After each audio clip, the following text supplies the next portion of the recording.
about spaceships. What is going on? Oh, you got it. I used to have that. That's the only thing I have left. Yeah, I loved it. I loved it. I mean, that little Raven. thing, the small thing was cooler than the big thing, honestly. Right? Because you always get the head first guy in there and just pop him in. Yeah, I was actually really mad when I got that, like a spoiled little brat. That's what I was looking for after we were talking Serpentor the other day. Yeah, I'd ask for Star Wars stuff, and my family would go to the store and they wouldn't have anything, and then they would give me like something that was discounted G.I. Joe, and that was how I got it. And it was just always like, oh yeah, little action figure. Pretend you're in space with it. It's cool. Don't worry. That's what the parents said. It turns out it doesn't work that way. My brain. but I did love the toy and the big picture. It was a good one. But today we're going to be talking about Star Wars Obi-Wan Kenobi news for a bit, and that's Kumail Nanjiani is ripped as fuck and is going to kill you if you get in his face. That the dude from Eternals. Yeah, but he's still like. I was reading an article on that the other day. And they were like, yeah, we had to tell him to stop working out. Like, the was getting way bigger than everyone in the cast. It's just a bit much. Well, yeah, man. That's funny. Giving him the Wolverine treatment that they do for Hugh Jackman. Yeah, I actually saw a picture where I think it was a fake picture. Somebody had put like adamantium claws on him. They were like, he's Wolverine. There's now. some people that want him to be Wolverine. Actually, I've seen it out there in the Marvel posts. Too late now, but not a bad casting. I really just don't want a Hugh Jackman clone. I want Matt Berry. I want maybe this African American cosplayer put out this thing where he got he's super ripped and he's got his hair, he's got his Afro Samurai hair going on. And I'm like, Afro Samurai would be perfect as Wolverine. Like, there's so many different ways to do Wolverine, and just another Hugh Jackman. Glenn Danzig is still alive. Mother, he can't act. Oh, the funny thing about Danzig is he told a story once. He used to let all these kids backstage after the shows, and he'd go in there thinking they're gonna party, and he would just give them fruit and teach them how to work out. Like, I know, right? He's like the soberest guy in the universe. Yeah. Keanu as Wolverine. Too late. Yeah. Anyways, so I talked about this a bit on Star Wars Santa Show today. I'm going to be doing his show on Monday, even though it's Tuesday. We do whatever we want. It's our internet. But next, today I should just talk about it. We talked about the theme. What is the theme of The Force Awakens? And we broke it down. And so go over to Santa Show if you want to engage in that discussion, watch it, and leave some comments. And then we'll when we hit Last Jedi next week, maybe we could hit on some of what you guys said if you guys missed the show. Is that why you're wearing red? Because I put this on after. It's actually cold here for once. It's the Santa flannel. That's the flannel. It's the flannel. I used to wear way too much flannel. Gained a little bit of COVID weight back, and I'm back in the flannel for now. But hockey jerseys next. Once I lose this next 12 pounds ish, I'll be back in my grandpa sweaters. It's you were wearing that when I met you the first time. This right here? Yeah. I pulled this out. This is dirty. This was in the closet. I was like, I don't care. Nobody can smell me. It was you and Randy. All right. Actually, you know what? That was a different one. I was way fatter then. That was like a different one. Yeah. I was just completely like, I was all flannel all the time. I was like a George Lucas cosplayer, a failed George Lucas cosplayer. And then I lost a bunch of weight, and then I threw I threw away all my really fat clothes, so I couldn't put it back on. I was like, that way. Now you just walk around in a robe because you clearly just like Dexter Jettster with my stomach just hanging out, No, but anyways, So, fuck you, Kumail Nanjiani, you good-looking bastard. He's ripped, and Rolling Stone put out an article today, and it says the newly muscled up Kumail Nanjiani plays Marvel's immortal superhero Kingo. I don't know anything about this shit, so it makes me laugh. I'm Kingo. No one really does. Kingo needs to get more ripped, is all I know. In November 5th, Eternals. But that's just the beginning of the former Silicon Valley star's radical career makeover, which I loved him in Silicon Valley, by the way. He was great. In our recent interview with Nanjiani, coming soon online in the next issue of Rolling Stone, he also discusses his role in 2022's Disney Plus series Obi-Wan Kenobi, in which Ewan McGregor reprises the role for the first time since 2005 Star Wars Episode 3, Revenge of the Sith. And then, so they're all, how did your role in Obi-Wan Kenobi come about? And he says, my agents. Oh, and by the way, thanks to Star Wars Santa and Mark Hamilton for sharing this with me. How did your role in Obi-Wan Kenobi come about? My agents called me, and it was the whole group of them that never call you. And I was like, okay, this is either amazing news or really awful news. And they're like, they want you to play a part in Obi-Wan, and it's substantial. So Baby Doll Dixon, come on, baby, you got to get in that role. That role's all yours. Yeah, and they didn't, and the fact that he says this and the way he's saying it, he says it's substantial. That's him telling us my role is substantial, which is that's good to know. You know what I mean? It is, because the whole thing has been, unless Obi-Wan was talking to ghosts the whole time, this guy has to talk to somebody, or we're watching a silent film. And as interesting as that might be to me, that's not going to fly with the Disney Plus club, crowd in general. They're going to want to listen to Obi-Wan talk to people. So anyway, I talked to Deborah Chow, and we had a great conversation, and the character sounded awesome. I was so excited about the character. So that's also it's Jar Jar. Yeah, right. No, but that recast. That is the fact that he's saying that means that there's something to the character. Jar Jar. There's something. Jar Jar. You're the knees, and now he's just so tall. If you thought Jar Jar was wacky, wait till you meet his even wackier uncle, Raj. Right? Yeah, Raj. No, it's a long lost cousin, like cousin Balky. Barbar. He's a raging alcoholic. Okay. So, anyways, so we talked to Deborah Chow. This is like a new version of a type of Star Wars character we've seen before. Jar Jar Binks. And she was trying to sell me on it. And I was like, I was going to do it before the conversation. It was kind of perfect. Right after quarantine, I got to do You had me at Misa back. Misa back. I got to do a job in town, and it was in Star Wars, and it was just the most joyful first job back possible. I don't know how I could beat the experience I've had, which is a real Marvel movie with Chloe Zhao, who is amazing and maybe the greatest cast ever assembled, and then have Obi-Wan as the next project.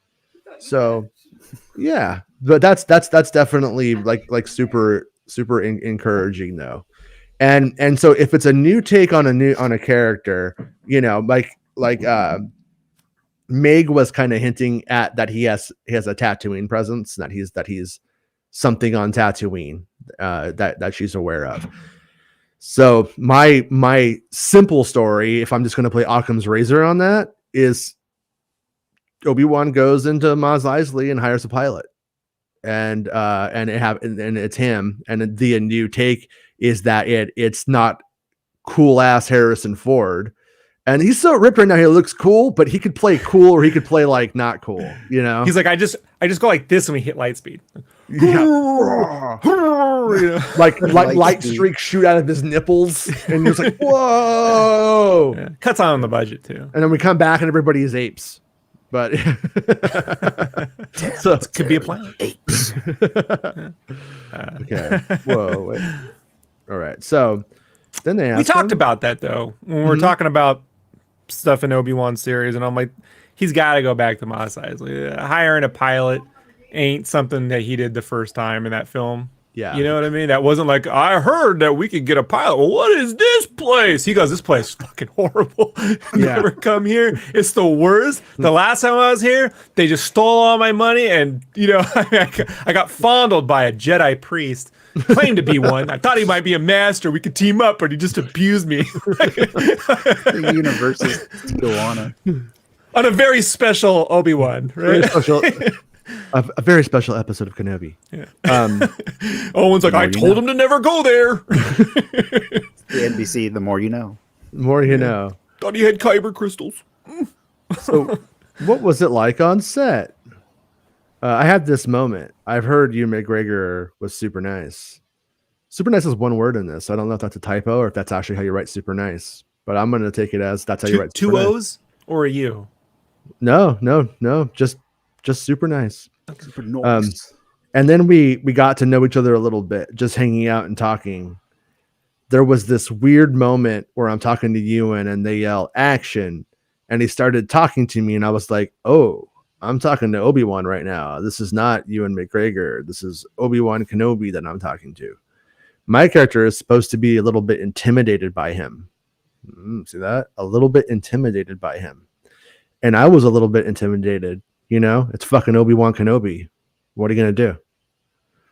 So his character, if we are going with the Han Solo, hire me as your ride guy, he's intimidated by him. He's not like crazy old man eye rolling him. Maybe he knows who he is. So maybe he survived the purge and he's heard of him.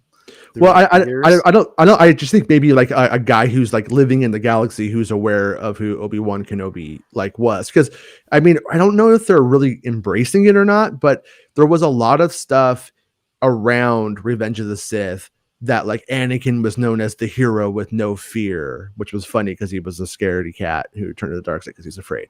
And same thing with like Obi-Wan they were like rock stars. And so you would surmise from that Obi-Wan can't just go walking around with his hood off. You know, people are like, that's Ewan McGregor. I'm pulling up next to him in the speeder. I'm like, hey, Ewan, you know, he's like, or he just fucks some dudes up and he's like, shit. Mm-hmm. This dude's fucks some. I mean, like, yeah, I'm hesitant to put way too much. It's either member berries or prequel berries, right? Like, you know, like which is it? Well, it's because if everyone knows who he is or some dude remembers who he is, he's more of a liability than someone who can help him. You know, at that point. No fucking way. If you're right, Nolan, if that ends up being right, that is the best thing I have ever heard in my whole life. Kitster. I said I wanted Kitster to come back, right? You know, what if it's Kitster? If it's Kitster, oh man, your Padawan left me on that dry, barren. Yeah, because then he would know who Obi-Wan was. You were part of that group of people that came over, took my friend, and murdered the galaxy. You're the one who, yeah. No, if it's not Kitster, I'm pissed. Oh, Nick, no. Look. I think you got it right. I think so. I think Meg is alluding to that is Kitster. If it's not Kitster, I'm mad.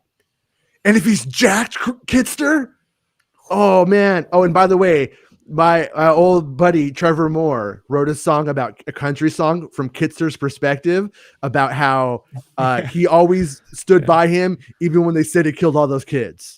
Mm-hmm. And it's a good song. You should all listen to it, by the way. No, he's like turn the page, Bob Seger. On the road again.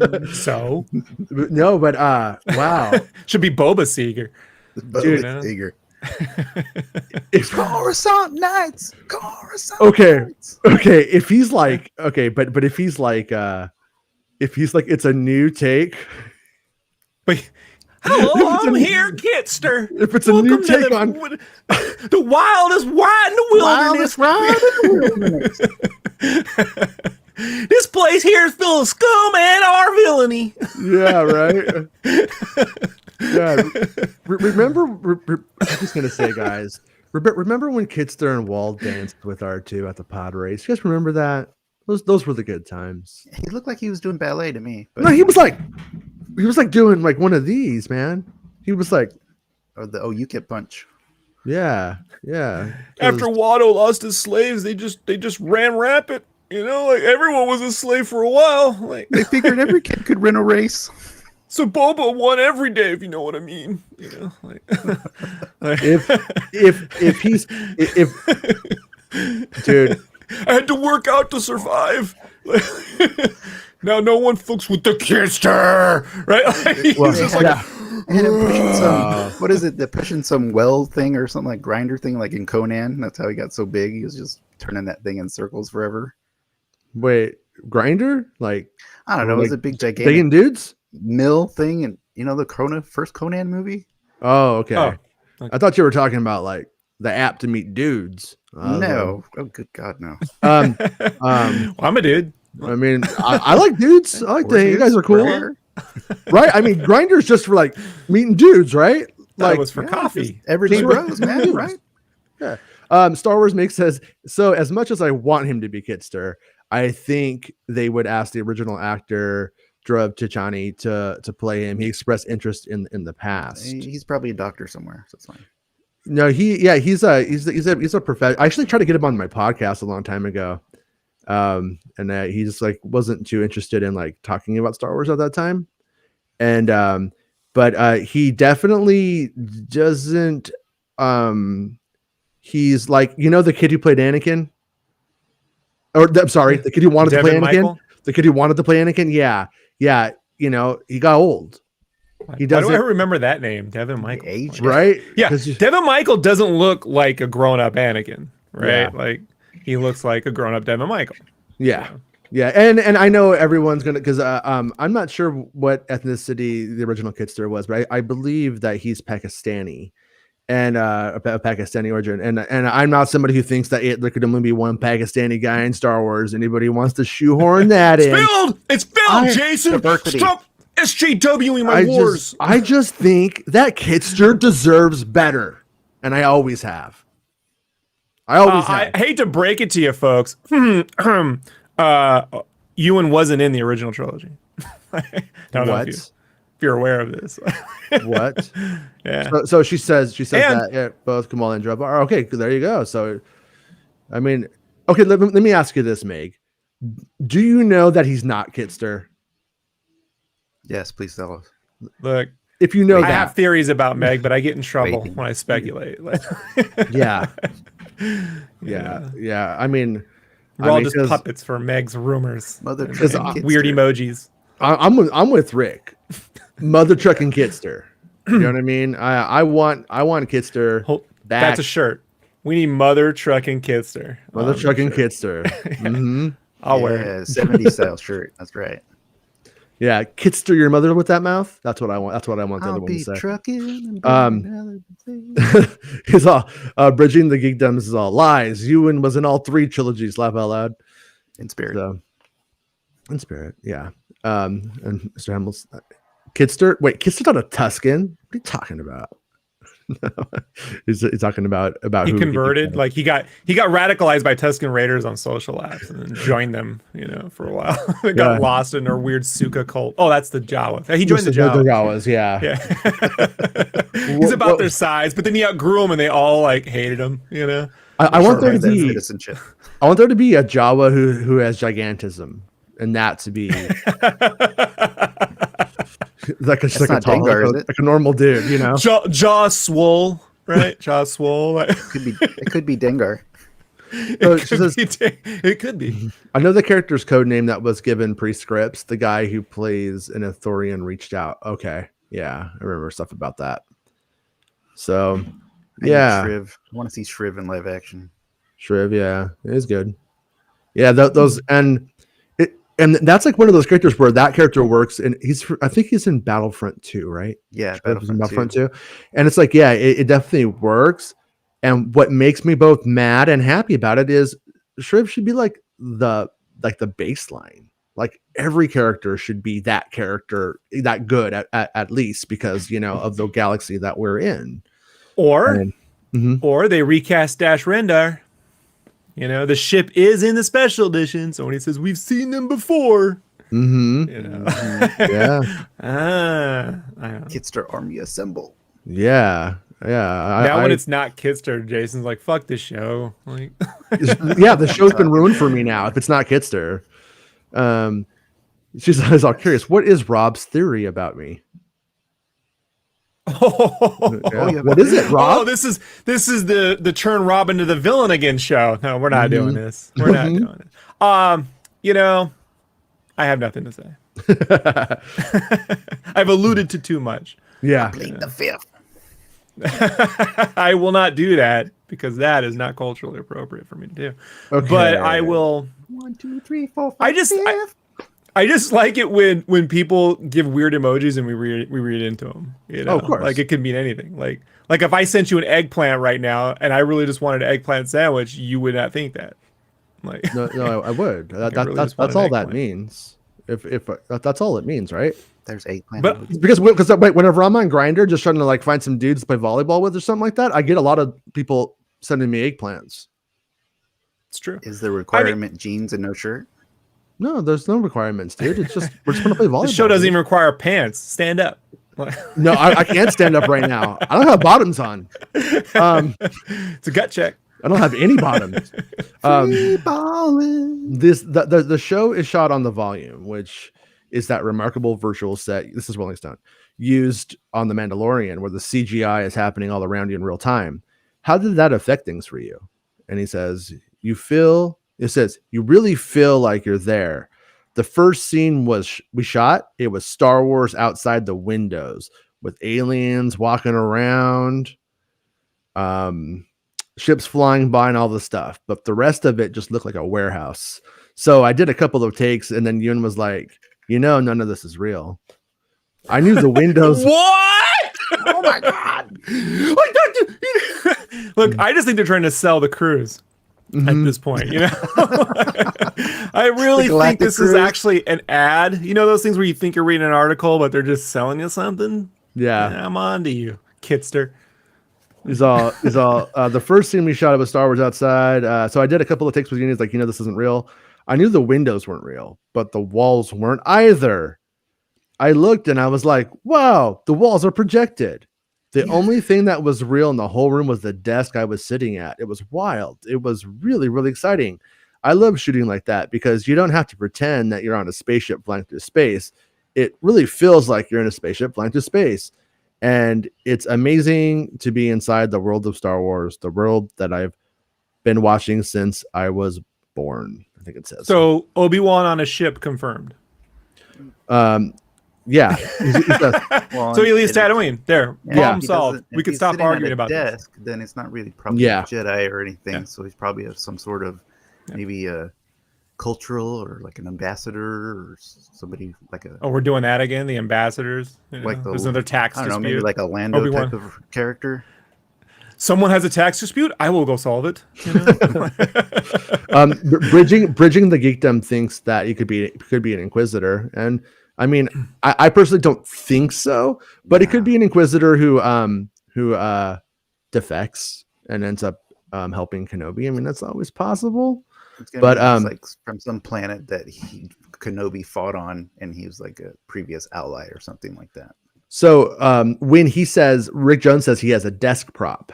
Now, the thing about that is when he says he has a desk prop, it literally could mean he has a desk with little pens and a paperweight, and all kinds of bullshit. But it could also just be a desk that fills in for a console, as in like, this is where I fly my spaceship and this is where I do my computer. It could in Star Wars and with what they've used and with CGI in the past, him calling it just like a desk to me, it doesn't confirm it very much. It's really open, I think. Talon card. It's got that big ass 80s dog the bounty hunter mullet, But Rip Torn, man. Telling if Rip Torn had hair, that's Talon card. Damn big hair stuff. Yeah. And Meg had a great video today. Another great video she had today. And I like to take every time Meg has a good video, it's just to put Rob in his place. I'm just making this the Meg show. It's the Making Star Wars show today. The Making Star Wars show. Right. Sure. Whenever we have her on, that's we have an episode title now. That's good. Okay. Yeah. Yeah. So what do we glean? He's in a spaceship with Kenobi, so therefore the relationship is enough where they leave a world together. One of the things about the article that I wanted to bring up, though, and that I'm just curious, if he's a really big character, wouldn't they have had some kind of rehearsal? I mean, maybe COVID ruined that and made it not possible. But I mean, I thought that was right. Yeah, they've done it like a online read, like they've been doing those table read things for the last year. Yeah, and they all have green screen backgrounds, so they're in the environment too in the Zoom call. It's possible. Yeah, but I mean, but just I'm wondering how much of this is comedic wonderment in the PR sense. Like all of a sudden he's Obi-Wan Kenobi, you know, like the way it's told. Not trying to call the dude a liar or bullshit or whatever, but I do wonder, because it's like you never heard him do Obi-Wan until the moment you guys were on set, and you didn't know the sets were fake until you were in them acting like. You know. I think though, but they're not in costume where they're doing script reads. So I think once the costume there, the room's lit up. You know, Deborah Chow's in the back with the Star Wars music and the boombox, you know, setting the tone. You know, then he's like, "Oh shit, quiet on the set! It's chow time." And then she starts. We're all above the line in this set. So, you know, and then Ewan has to go, "Hey man, it's not real." And he goes, "Holy shit, for a second there, I thought I really was in a galaxy far away." Hello there. So. Oh man. Yeah. I sorry, I really like It's Chow Time. It's so dumb. Look, just save it for when we get the trailer. When we get the trailer, the Obi-Wan trailer, It's Chow Time's got to be the name of the episode. It's Chow Time. It's Chow Time. Yeah, Kenobi trailer reveal. Right. Reaction, whatever we got to do. Scene by scene. Oh, we all got to like watch the trailer. Like we haven't seen it 15 times, and what's going on here? What's going on? So sharp. His arm in that direction. How are we gonna do something? What pause? Dramatic pause. Okay. Yeah. Red Letter Media. They called the whole thing 6 months ago. Like, you know. So I'm crying right now, you guys, because I like Star Wars so much. Don't shame me. Like the time I saw Ewan, he cut me off on Burbank. You know. So, will they sell the Ewan masks at Galaxy's Edge? Because they're totally missing. That's a new Chewbacca mask. I'm gonna turn it inside out and become like the Michael Myers of Ewan McGregor. They sell the Frank Oz mask just to spite Wards. You know? Maybe it was Ewan in the Frank Oz mask to throw me. Frank Oz goes to Twitter. I am not in the Obi-Wan. Yoda's in it. Like, so I'm not in it. Like, he's all, I never even learned how to drive a car. They won't even let me in Muppets Haunted Mansion. You know.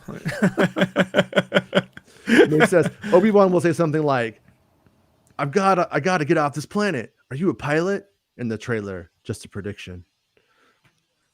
He's like, no, and then he goes, yeah, and then a bunch of action shots, and then another shot. I thought you said you were a pilot, right? And then Kitster starts to yell, and he goes, "Don't throw a fitster, Kitster," right? Yeah, I've been wanting to say that for 30 years, you little punk. And then before the very first take, he looks at Ewan and he goes, "It's pilot season." Sorry, that was dumb. I apologize to everybody who's watching the show. Swole Wars. Star Wars edit says, and then they'll run over to Quad Hopper. What is it to a Quad Hopper? Oh, When you guys were saving the galaxy, did you ever talk about me? No. Dude, I have to say, no. Ewan and Ewan would make a badass new version of Miami Vice. I'm giving that out. Yeah, they're out there like on like jet skis and stuff. Yeah, they should do that. Actually, Kisser's doing the synth. Custom speeder bikes. Yeah. No, but I mean, to make my brief encounter with Ewan McGregor blown up into something way too big than what it really was. He did seem like super shy, like a very like gentle, nice dude. He was like, you know what I mean? Like his like demeanor wasn't like I met some people, like one person from a Star Wars cartoon who's like a big actor in it, and he's like, "What's up?" Freddie Prinze Jr., huh? He'll kick my ass. He's a black belt and a great chef. I shouldn't make fun. Yeah, picking the wrong. I mean, when you're stick to my Dennis Lawsons. When you're making babies with Buffy the Vampire Slayer, I guess you've earned it. Yeah, but I mean, But you McGregor you said Ewan was a gentle soul. Like Ewan's nice, right? Is that what you're saying? Yeah. He seemed really. As a divorcee, you'll understand his ex-wife completely just dismantled him. Just took him apart. That was I mean, if she and Marsha Lucas teamed up, oh shit. The mega powers, right?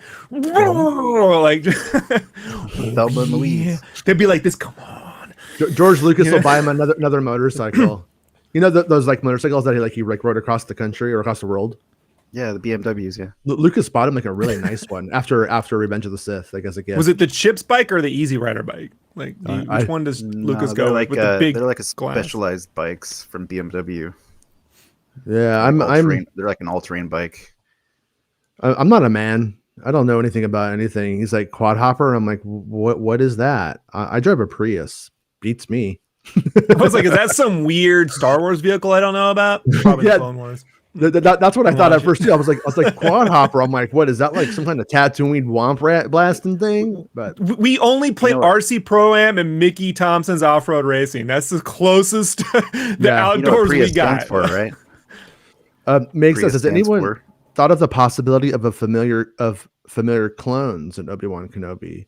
Yeah, I think like people like obviously Rex comes up the most, but Cody would be the one that would make the most sense to have an appearance in the show, considering I'm gonna roll it back. I'm going to say that, but I'm going to roll it back a little bit. I always thought it was a big missed opportunity because I felt like early on in the Clone Wars cartoon, what they had done was they had made Rex a reflection of Kenobi, who was with Anakin.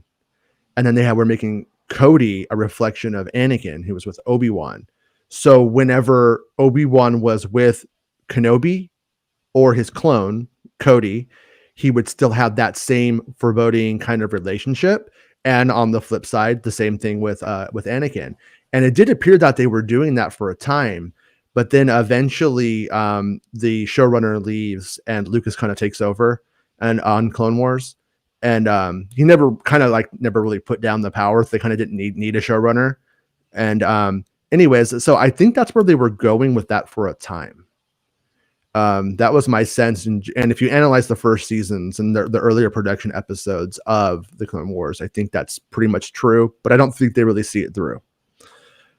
With that in mind, if that idea was a Filoni idea and it's still being passed on, kicked around in Lucasfilm story meetings and stuff like that, I could definitely see Cody showing back up and being a part of that stuff. And it would be kind of I'm kind of keep hoping that the Bad Batch rescue him and take his chip out, or something like that. And because there's an interesting story there. If you tried to kill your best friend because you became the Manchurian candidate, if you were an MK Ultra, and then all of a sudden you're and then you're a Christian comedian after that, right? Yeah. I listened to the whole thing, by the way. Fascinating. Yeah, I sent Rob the last podcast on the left episodes about, what was his name? Mike Walterson, Merkin, I don't know. Yeah, you're asking the guy who's good with names. Yeah, basically though, I remember this guy from as a kid. He was basically responsible for pushing the Satanic Panic, and the police officers in the United States even took his words to mean something. And which except for when he admitted to abducting people and beating his wife, they never did anything on that. And the big R word, the damn liberals, they went after them. yeah. But he and to the credit of that community, it was eventually Christians who pulled the curtain away and said, did the investigation, was like, this guy is a fraud. but a little too late, unfortunately. But you can definitely see the connections between Satanic Panic of the 80s and like QAnon today. That's like saying one day Tucker Carlson will take down Alex Jones and that makes him a hero. Like, no. Yeah. That's interesting. 20 years of disinformation and ruining lives, but okay, all right. Yeah, it's rough. Nolan says, have you heard anything about Tamura doing any work on the Kenobi series? I personally haven't, but others have alluded. It has been alluded by others. I don't know if it was Meg and I don't know if it was the Tatooine show. I feel like it was one of the two. I have to look it up unless Meg knows from memory. But yeah, it definitely is. It's been suggested, but personally, I haven't had anything concrete on that. And I'm glad this article came out, because I think I was talking, I don't know if I was talking about on the show or if I was talking about to you guys after, but I was like, I really wanted to know what Kumail's role was.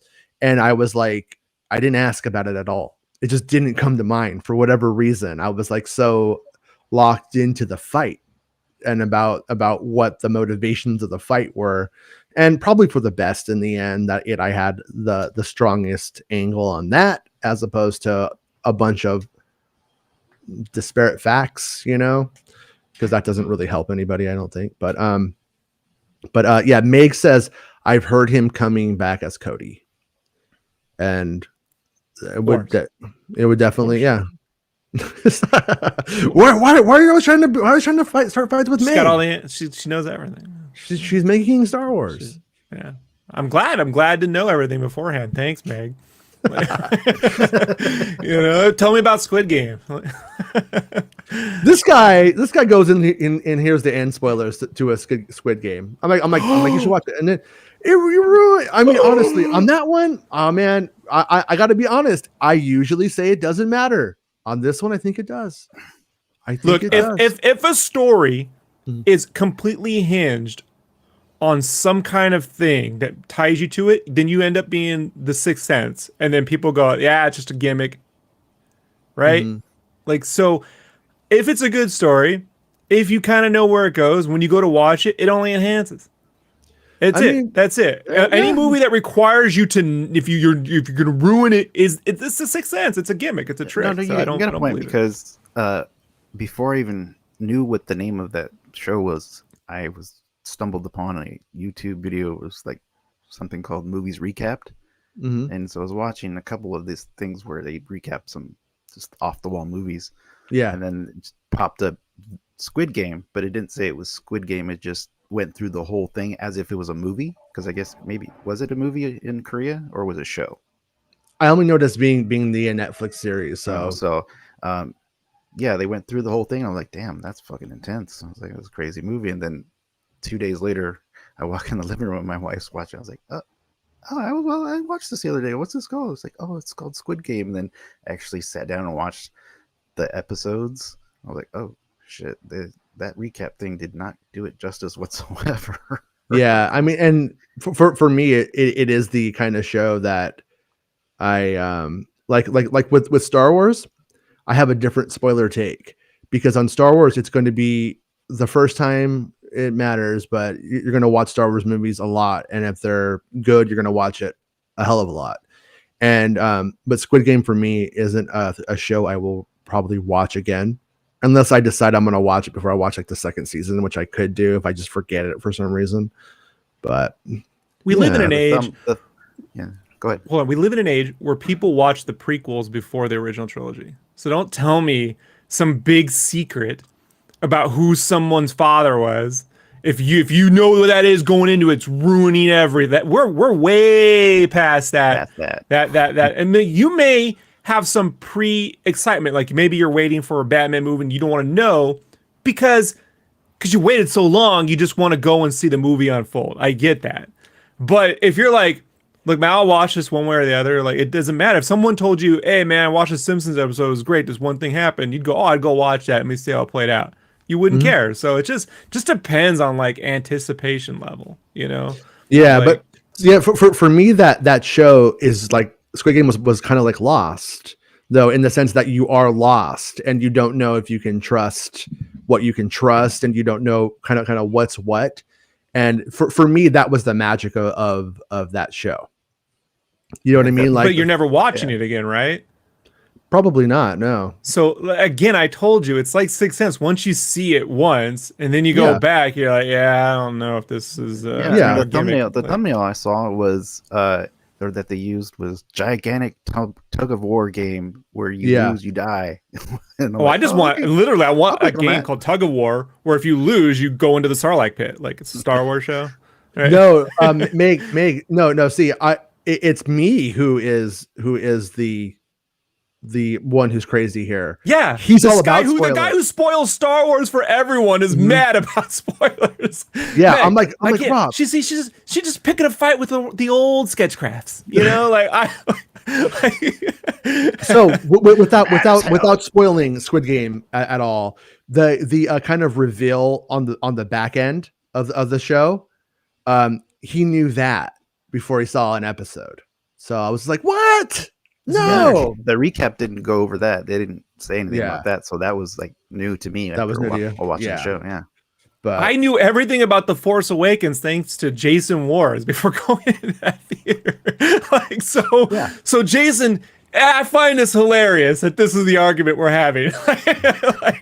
I knew everything. 4 o'clock in the morning phone calls to Johnny. Yeah. But it really just, I don't know. It's different. John Williams is there. I didn't pipe John Williams in. It's okay to be wrong sometimes, Jason. Like, it's okay. I'm wrong all the time. Like, I have to redact half of the shit I say. One day I'll meet Meg and she'll kill me, and then that'll be like, you were wrong. I know. I'm sorry. I still say when you said that Star Wars was directed by Jorge Lucas, you were pretty much still right, though. I mean, that's still, I was right. Yeah, he's from Central California, so yeah. It's culturally inappropriate of me to do so, but I was definitely right. You can call me Jorge. Yeah, you can do that. Whoa. Nolan just DM'd me and he's all, found this on Google.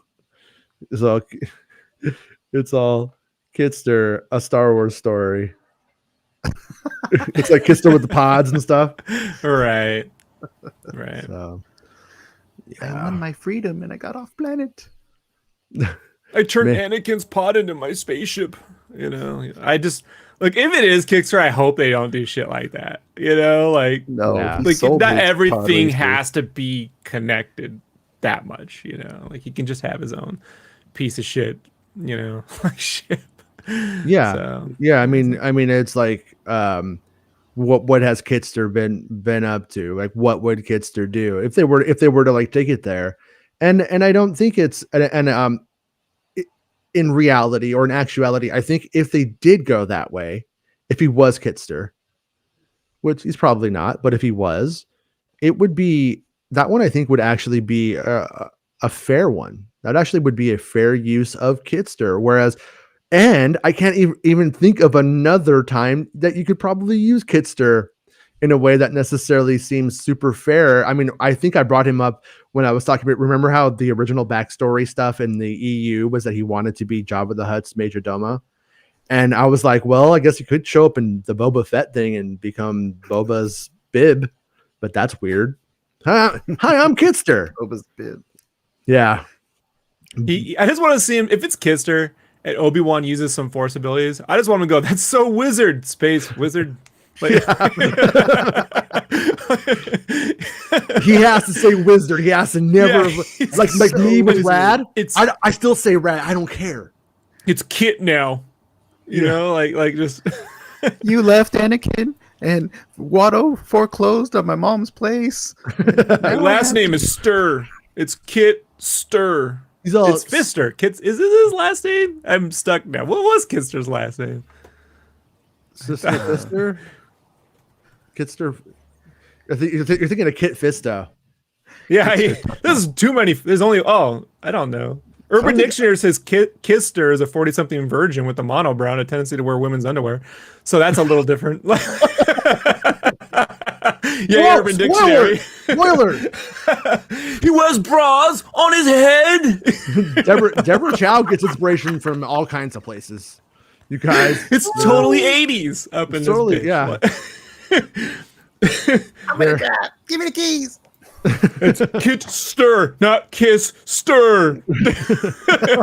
All right. I'm going for a drink. Mark Hamilton says, so Meg, would make sense for Cody to be a purge trooper at this point in the timeline. Benai. Kitster Benai. All right. Oh, he does have a last name? He does. He's one of those middle names, Chinchani, right? Chinchani Benai. One of those like they got Benai probably didn't sound Star Warsy enough. So I wonder. Wait, isn't that his like real name? Like the actor's name? No, like Kitster Chinchani Benai was born. No, that's the Wikipedia. No, so I'm saying did they give the kid's name to the real like to unfortunately the Wikipedia doesn't list the actual actor's name. Yeah, we don't have access to yeah. So Dhruv Chinchani. Yeah, they named his last name. Yeah, they gave the middle name. His last name. Yeah, that's cool. Yeah. Although that'll be even meaner if they don't cast him, right? It's his name, but they gave it to another actor who's way more popular than you. Get out of here, Kister. Yeah. Can we get a documentary on him when he finds out? You know, like, I'm really poor. I haven't done so well. Like, I can use the work. I do think he became a doctor, though. I do think he became a doctor. I remember like looking. I remember finding him, trying to get him on my podcast, and he was doing pretty well. Damn it! But I mean, he's like, oh, do I want to treat people for COVID or be in Star Wars? I want to be in Star Wars. No, tough choice. But yeah, and I am with May. We call that the Meg's choice. The Meg's choice. I hope that happened. I do hope he defected. But yeah, because I mean, like I kind of think that with Bad Batch, I think they're gonna settle the whole clone thing. Like by the end of that series, I think we're gonna see the clones completely ostracized because of what Bad Batch did and the fact that they're pushing a new agenda. So I think that, which is the I can't remember what it's called now, but human stormtroopers. And I think when they do that, you know, the old a New Dawn book had they became trainers of stormtroopers. So some probably stay as that. With the conscription stuff then, basically. Yeah. And for the record, if you can recast Han Solo, I just think you get an actor. If he's not, if this individual has not been acting at all in the last 20 years, then don't. We've seen enough of this, you know, like walk on thing where the guy doesn't know stuff. I in any film, I mean, honestly, like even if Jack Nicholson hadn't acted in 40 years and want to bring him back as a Joker, I mean, he better not talk, because the sad part about the Force Awakens is Carrie Fisher, who was arguably the most liveliest of actors in the original trilogy.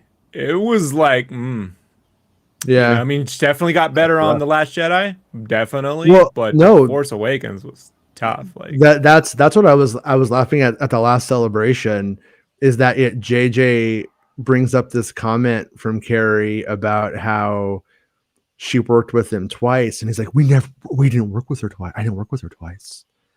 But that was because she did a terrible job, and that they had to redo the stuff that they did with her to get it right. And so the joke was, I worked with you twice.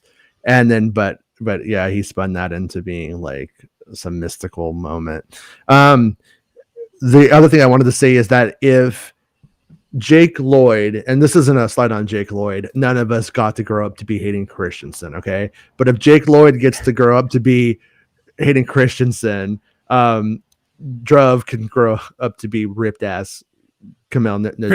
Chris Hemsworth was I grew up to be Darth motherfucking Vader. Look at me. I get to be everybody. Thor, Hulk Hogan. No, he just goes. Ghostbuster. He goes. I got to grow up to be Chris Hemsworth. Yeah. I'm the guy that birthed Kirk. The Brits do everything. You're Aussie, right? Shut up. Like, did you see that William Shatner's going to space? Yeah. Well, I just think that's Amazon trying to deflect the fact that their fucking asshole CEO's going into space.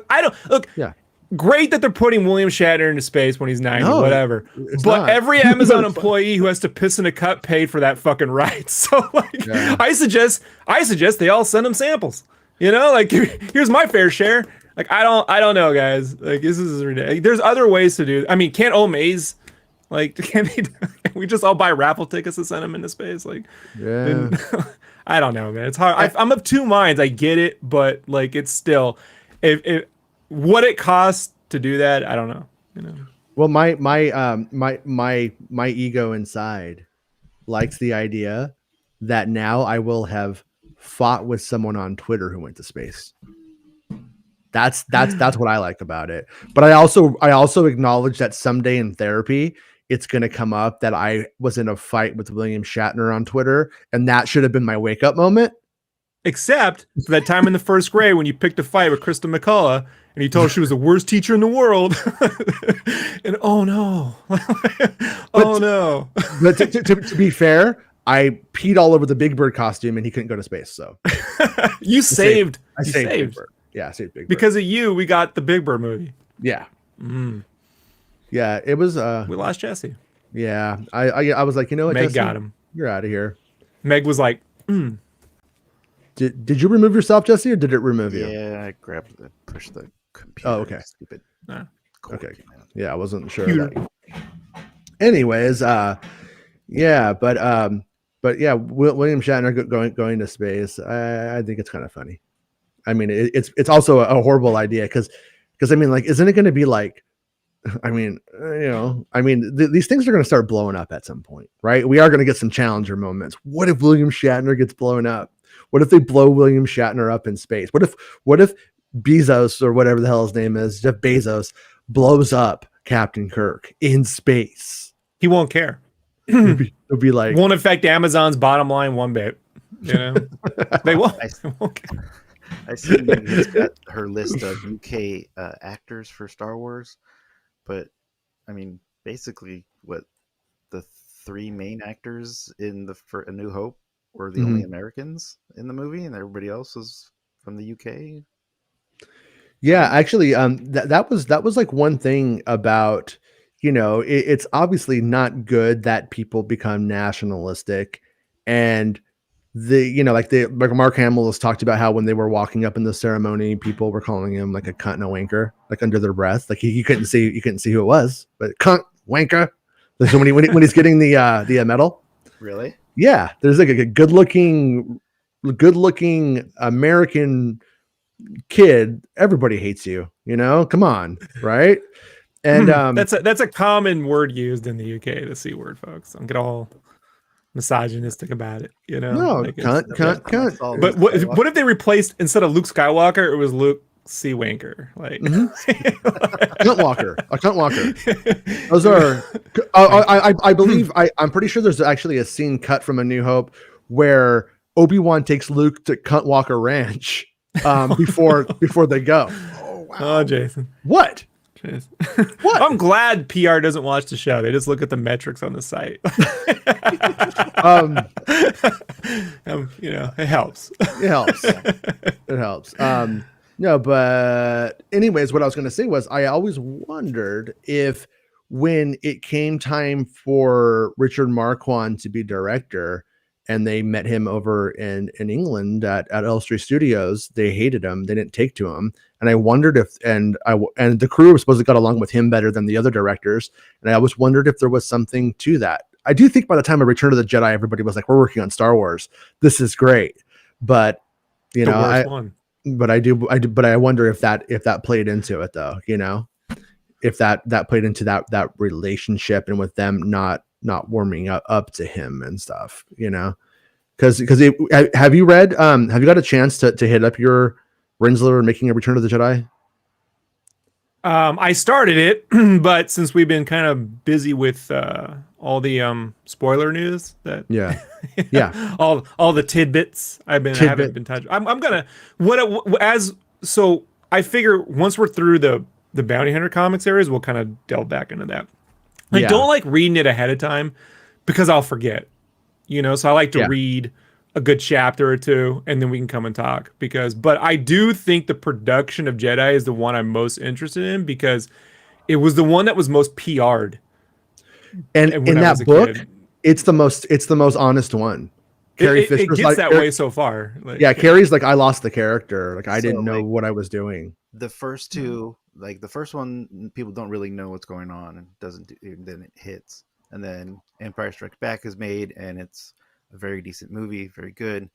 Now you have people that are going to be in Return of the Jedi as actors, so maybe I think instead of actually just reading the script and doing their characters, maybe a lot of the people who were in the Return of the Jedi were basically trying to own the role more, so they could possibly be seen by other folks. And so there was a lot of overacting or terrible acting, and not to say that the script was great anyway, it wasn't. So it just doesn't feel like Leia has anything to do in the movie.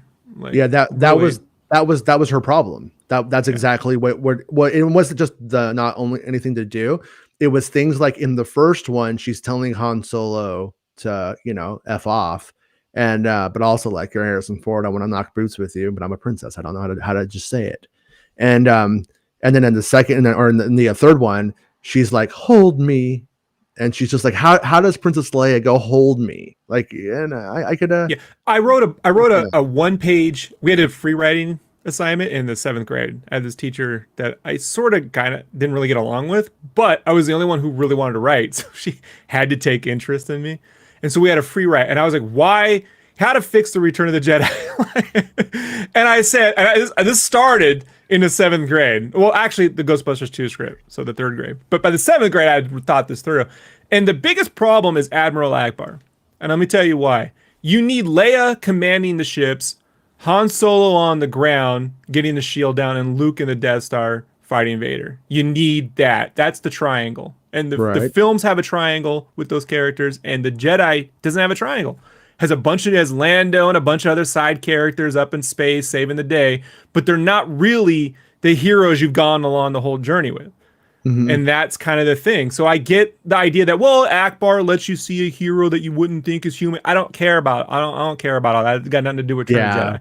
It's got to do with Leia should be commanding the whole friggin' fleet. Like, there's no reason to have a Mon Mothma. There's none. Should be Princess Leia. Supposed to be seeing it from outside eyes? Do you think that's what they're trying? I don't give a shit. No, I really think, honestly, dude, if I had to put money on it, I wonder if Lucas's issues with Marsha had something to do with toning back, like just not taking an interest in the Leia character and just putting new characters in. Or it could just be a case of putting new characters in. Well, this is real. Why create a Queen Mon Mothma of the Rebellion when you have Princess Leia? Why create a General Nadine when you have Princess Leia? She's already commanding the troops on Hoth, telling them what to do. Nadine, have some respect. Nadine, whatever. Hey, fucking chill out, man. People don't even know if it's Yub Yub or Yub Nub. I don't want to hear nothing about it. So, listen. There's not a lot I get mad about on this show, but you do not fuck with General Madine. It's because you're one step away from his beard. Like so smooth. I just, and this was my whole problem. And my teacher, I remember reading this, and she was just like, "Okay, sit down." Okay, leave me alone, you psychopath. No. And my friend was like, "I like Return of the Jedi." That was it. That was the extent of growing up where I was at complaining about Star Wars. Like, well, I won't do that again. That was embarrassing. I like Return of the Jedi. My friend you sound stupid right now to me. Just letting you know, you sound like you are on drugs to me right now, because Return of the Jedi is fucking great. Yes. Okay, so we got to not forget. We can't forget about this bounty hunter, because War of the Bounty Hunters. That's what's going on. We can't forget about it. We're never going to finish it. It's going to be like. This is the part where Meg doesn't talk, because she doesn't talk about this stuff because she's smart. Meg has read it all, but she probably like fell asleep because it's like, I don't know, middle of the night there now. All right, let's do it. Let's do it. Okay, Jesse, you start. How was the issue? First one? We already talked about that, Jesse. You were on that episode. We talked about that whole issue. I said I wasn't going to call on Jesse, and then he did. So I'm innocent here. It's not me. No, but say hello to my little friend. We are actually past the prelude now, and we are on to the actual first issue, and it has real art, which I appreciate. Wait, did I just lose somebody? Yeah, you lost Rob. I lost Rob. There he All is. right, you're back. I tried to get out of it. Oh no, I pull you back in. Damn it, I'm in the tractor beam. Yeah. No, the actual. So this is the first official War of the Bounty Hunters. It's not like the prelude anymore, and all that other stuff was just filler crap. I don't recommend reading the prelude unless you are in a big comic book mood, down to spend money, and you just want the whole thing. The Steve McNiven issue, I guess, which is the War of the Bounty Hunters issue 1. I do, even though it's called Prelude. That one I recommend. Okay. I still think that's the best. Oh, the very first Prelude issue? The one Jesse reread, yeah. Okay. Yeah, that one is good. Yeah, that one ties directly into this one. In fact, I would say read issue 1 of the Prelude and then just go right to without it, basically like the whole Afra issue is about the invitation. And in the first issue of this, I got an invitation. That's all you needed to know. Look, you didn't need it. I haven't read a lot of Afra, but that issue isn't selling me on why everyone likes this character. That is bad Afra. Why everybody likes the character. No, that is Jesse's like you know why. No, the original Darth Vader issues with her, where she is searching out artifacts and she is ripping people off, and she's like Indiana Jones in his Temple of Doom years, and she's like a thief archaeologist in Star Wars. That's all she should be doing. Don't grow the character. Don't have the character do whatever we say. I felt like that Afra issue, which is number 5 in the order of all these stories, the last of the prequel to the War of the Bounty Hunters. I just felt like that could have been a bad episode of Star Trek Voyager. You know, like it didn't look like Star Wars. It didn't feel like Star Wars. I didn't understand what I was reading. So that whole thing feels like they had to do this assignment and they couldn't go anywhere because they had to give her, they had to get the invite to want to go there and for that to want to happen. And it was just okay. And like Mark Hamilton says that and I've read it ahead on accident when I wasn't reading them in order on accident at first. And he says the entire Afra arc in War of the Bounty Hunters is disappointing. And I mostly agree. I feel like they are just there to comment on the action almost in a weird way. That's a shame. Yeah. And it could be a lot. It could be a lot. If you better. have an Indiana Jones character and the MacGuffin in this case is literally Indiana Jones. Yeah. Wouldn't it be great? It's every time she gets him, she loses him to another bounty hunter. The way Bullock or whatever, or them, it was Belloc. always like every time Belloc was stealing, every time Indiana Jones got something, someone else gets it right from him. You know, like that would have been an interesting thing, but I don't know, man. Sometimes I wonder, do they know what their stuff is referencing or based off of? Like, do they get it? I believe that they do. I just think that when people do like 18 issues of something and it's like, and it is in essence that one note, then I think they lose track. And then they also start to do interplay with the characters in a strong way. Like, and I like the idea of the team up with Afra and what's her name? Han Solo's fake ex-wife. I can't remember her name right now. Staros. Oh no, the one that was pretending to be for in that issue. Is that in that panel?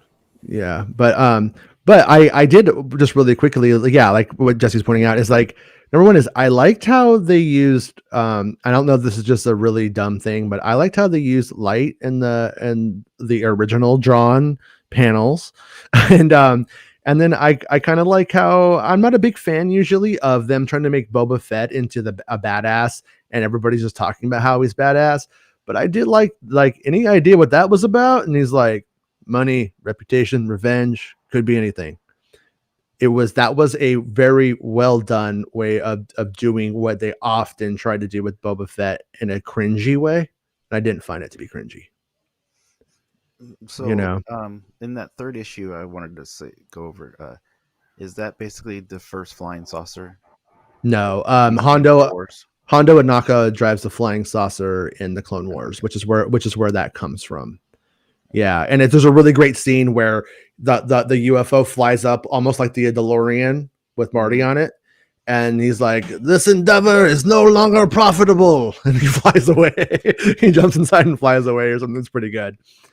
But yeah. So anyways, yeah. In this one though, we have Boba, and he's being hunted down by all these trash bounty hunters because he failed to bring Han Solo from Bespin to Jabba the Hutt. Jabba just thinks he screwed him over and sold him to a higher bidder. And so we basically have, and once again, it's a really small story when you get down to it. Boba goes to a bar. Boba realizes what's going on. And then for LOM and Zuckuss show up.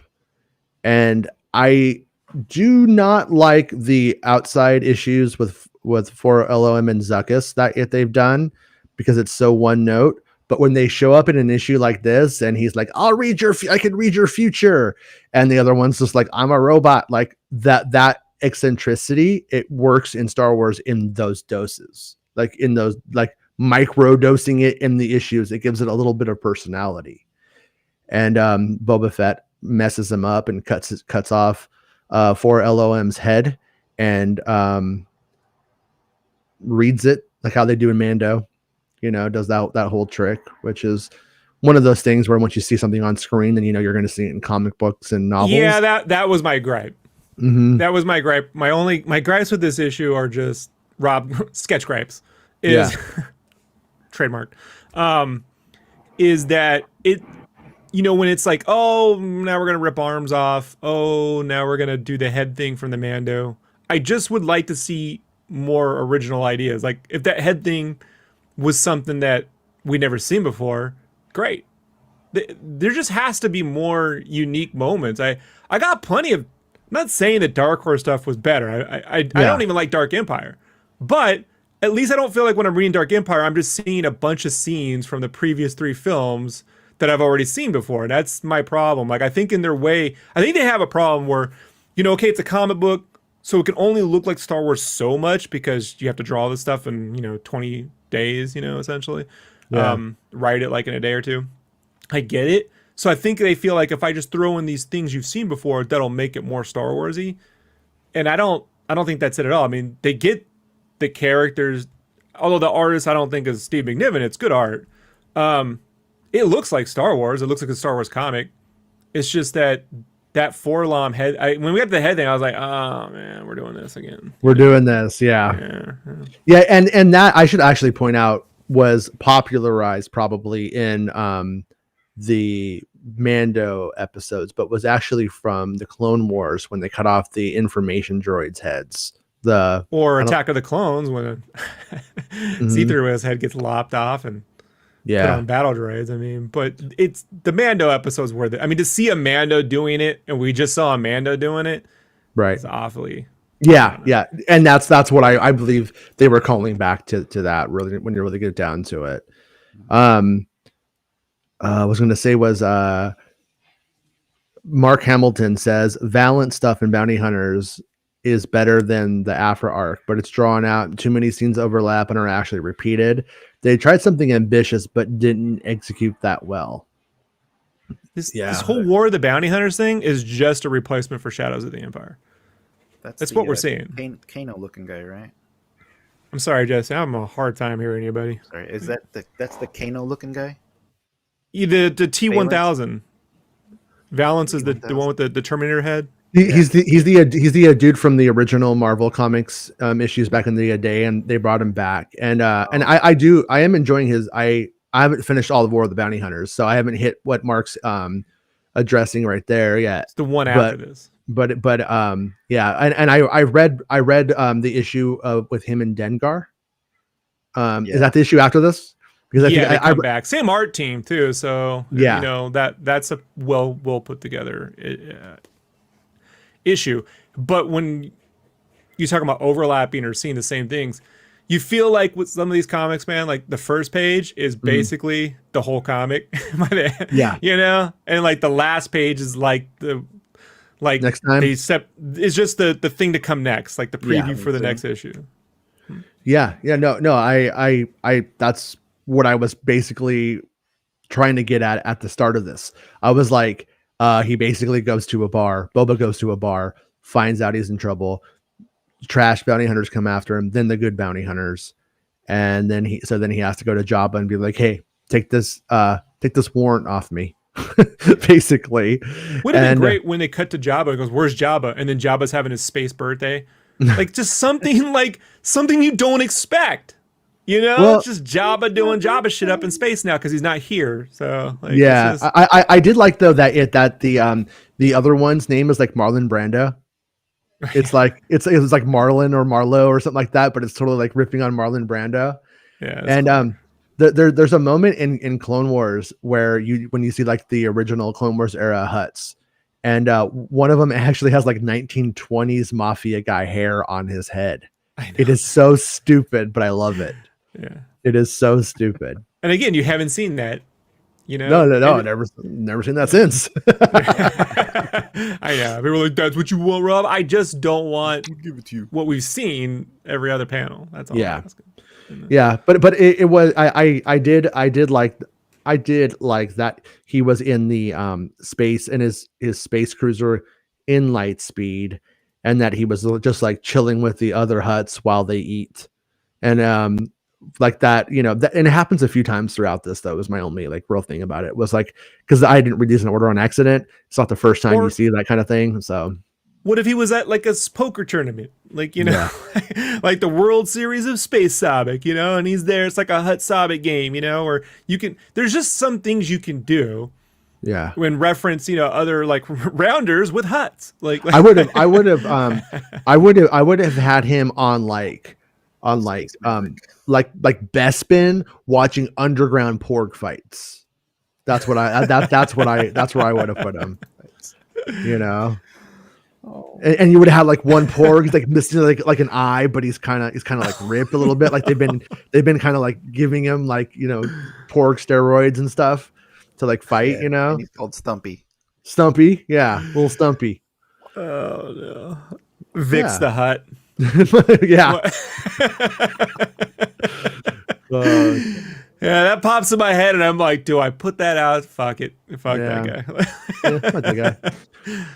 But and then so the big I guess like the big thing in the issue is this. Well, really quickly, this is obvious. I'm just gonna spoil it for you if you haven't read it by now. Is that this is Kira, and she's like, he is that, but somehow this man, just a smuggler with a terrible reputation, is directly connected to almost every powerful faction in the galaxy. And boom. Han always wanted to save me. Now he'll get his chance. So I thought that was fucked up. Why would you do that to Han Solo? Why would you do that, Kira? I don't want Solo 2 to happen because I hate you. I hate everything you stand for. You betrayed him. He suddenly gets a carbonite boner.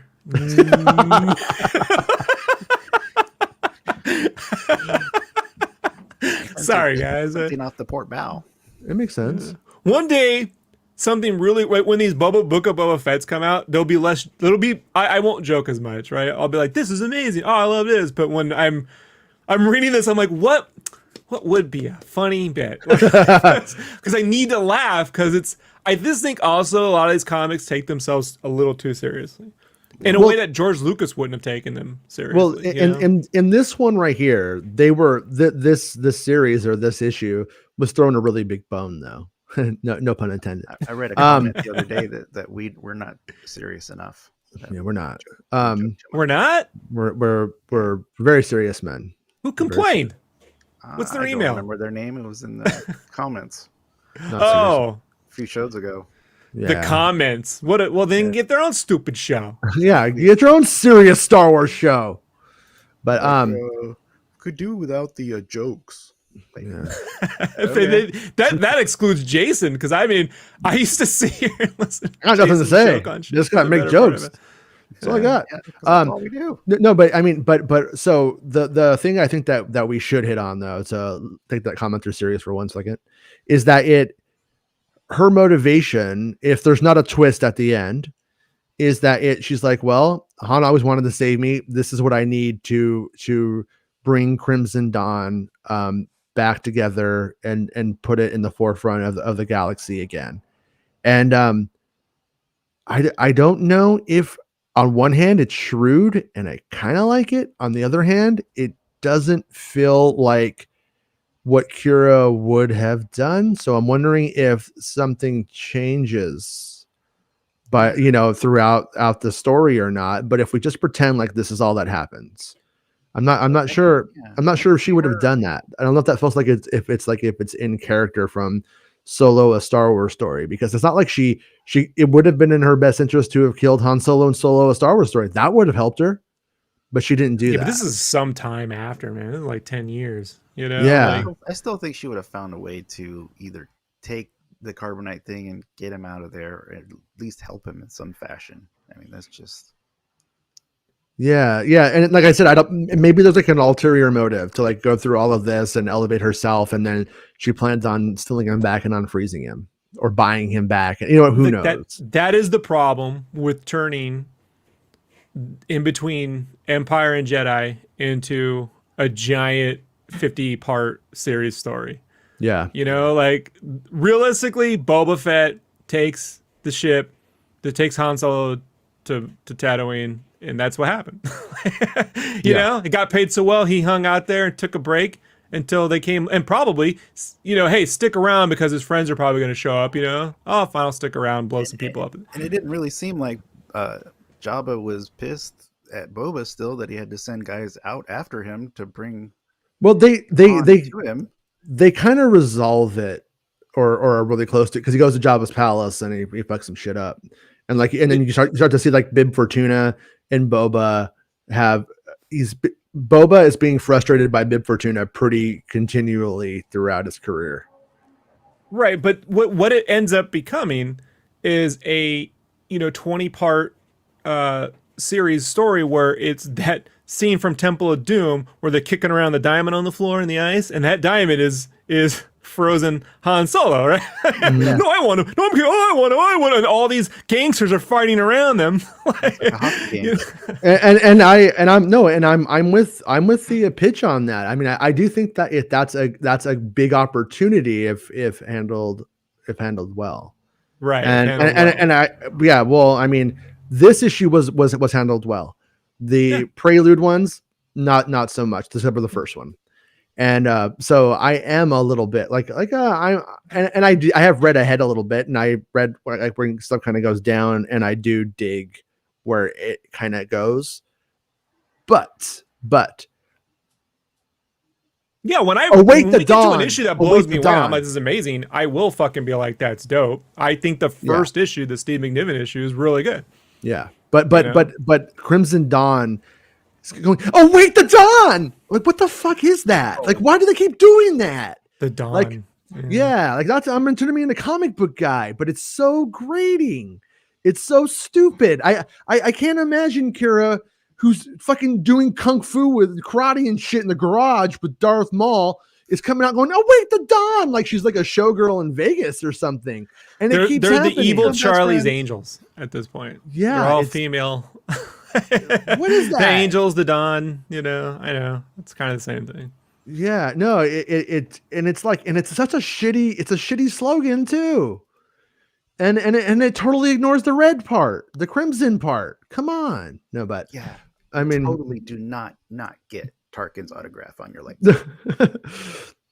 But I always wondered if they were, which I don't think they are, but I wondered for a time if they were going to start to kind of like turn that Crimson Dawn thing into like the Crimson Guard that Palpatine has with the Royal Guards, like with the guys who like do that kung fu shit, because they know all that shit.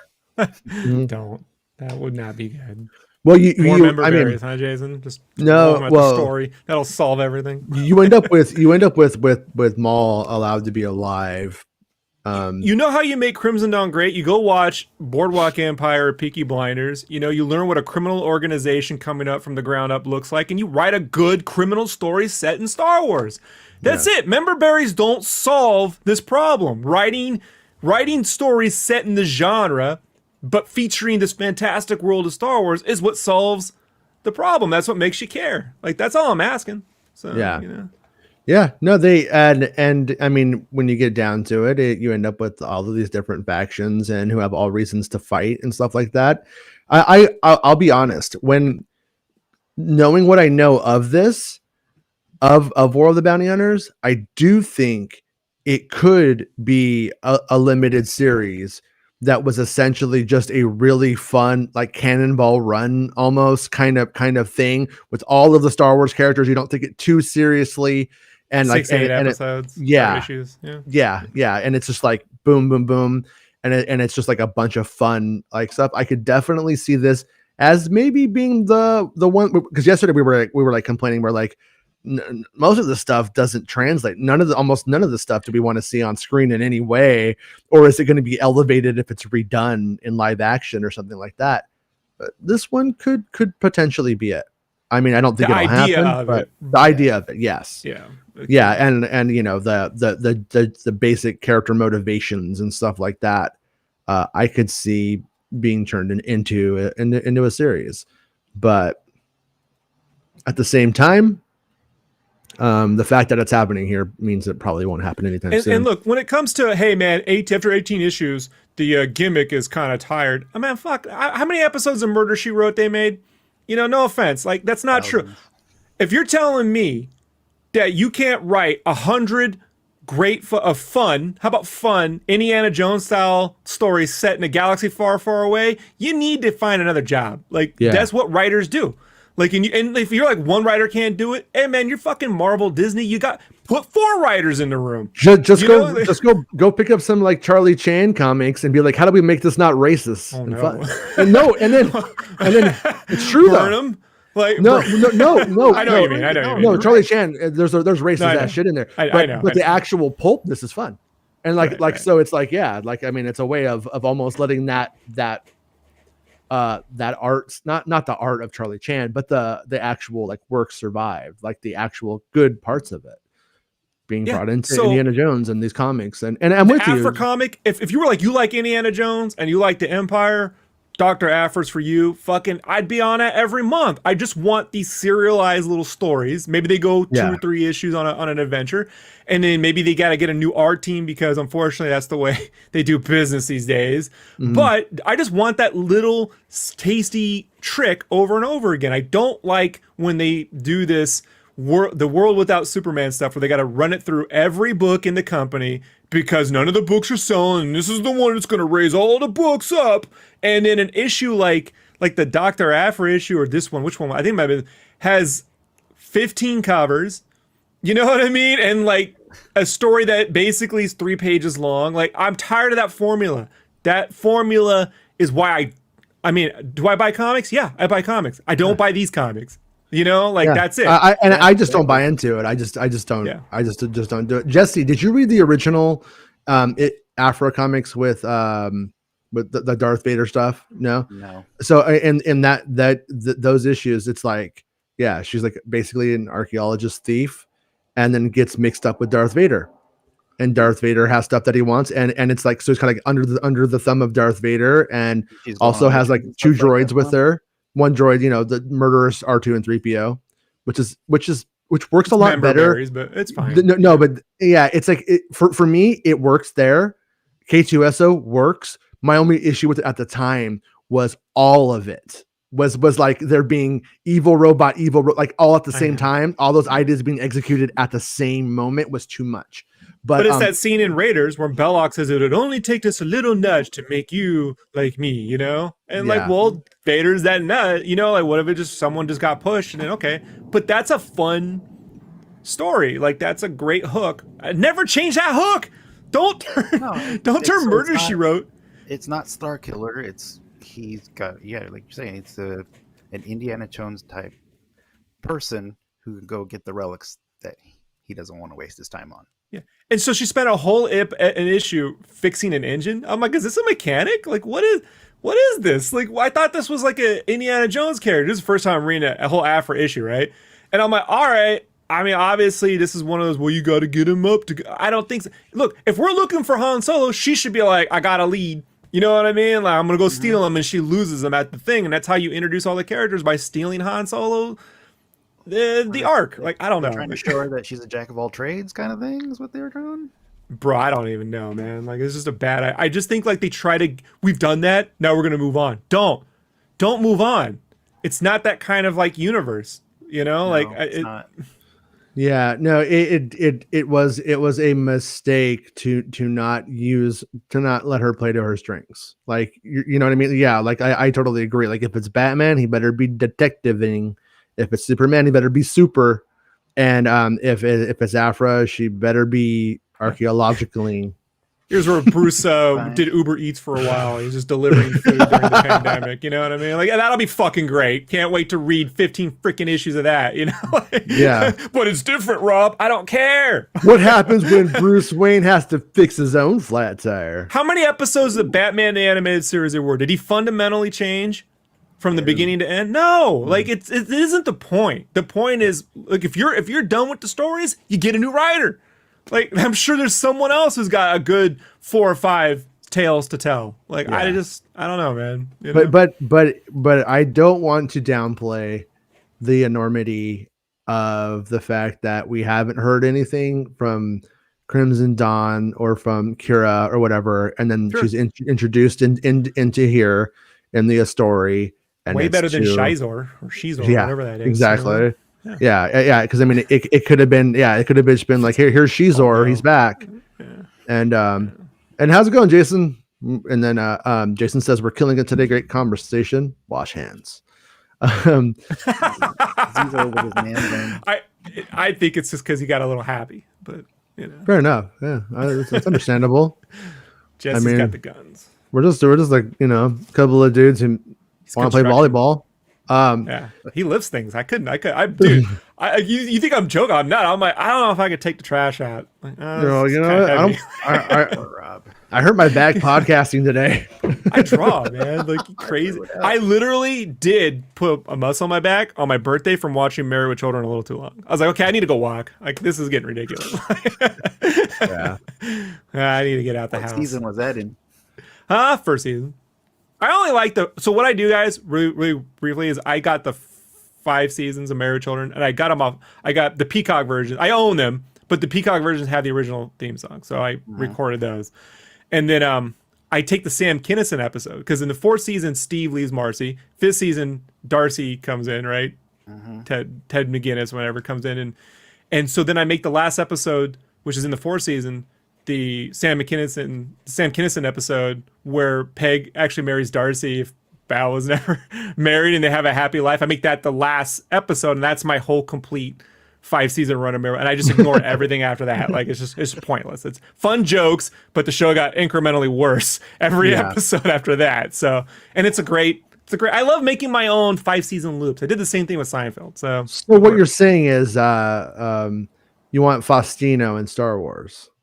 He was a good actor. Like, that's a little kid actor. When you go rewatch the first season. When you see what that little kid's doing, he's doing a lot better. A lot better. Way better than Macaulay Culkin was doing. Yeah. You know, like a couple years later. Good with the comedy. Yeah, he would have, you know, if he had been the lead in Monster Squad, I think that film would have been remembered more. Like, seriously, it's the same. I never forgot it, so I don't know what you're talking about. Who was that? Wolverine has nards? Yes, he does. That kid you don't know anything else, huh? No, you don't remember the lead kid in Monster Squad because he's forgettable. He's not a Sean Astin, you know. He's not a Corey Feldman. Like a farm boy who not a River Phoenix in town. He was what? He said he looked like a farm boy who lived in town. Yeah.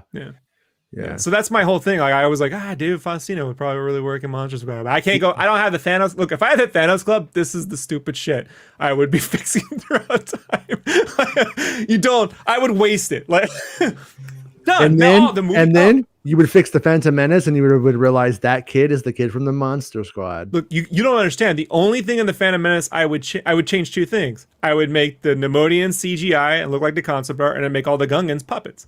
Like fuzzy felt Muppet puppets. Like, not the fun realistic ones. Like the one in the test scene they did where he's on like the little Jar Jar puppet where he looks like felt. Because I think if you take that and you kick it, it's funny. Like, kicking Muppets is hilarious. But the problem is, you know, whatever. Anyway, so I think this issue, I would have loved it as much as the first issue if McNiven had drawn it. I guess he's not drawing anything else now. Like he just does one issue and covers now. That's kind of how we do it. One and done. It's a bit of a bummer, but the art's good. It's not bad. I just would have preferred McNiven, but who wouldn't? I guess. So. Yeah. I don't. It's weird when it comes to comics. I am very disrespectful. I just pick them up and read them. I don't know who anybody's names are. I don't know anything.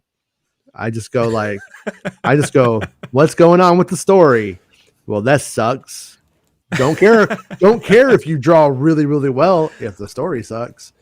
And that was always that was why I wasn't a Marvel kid, you know.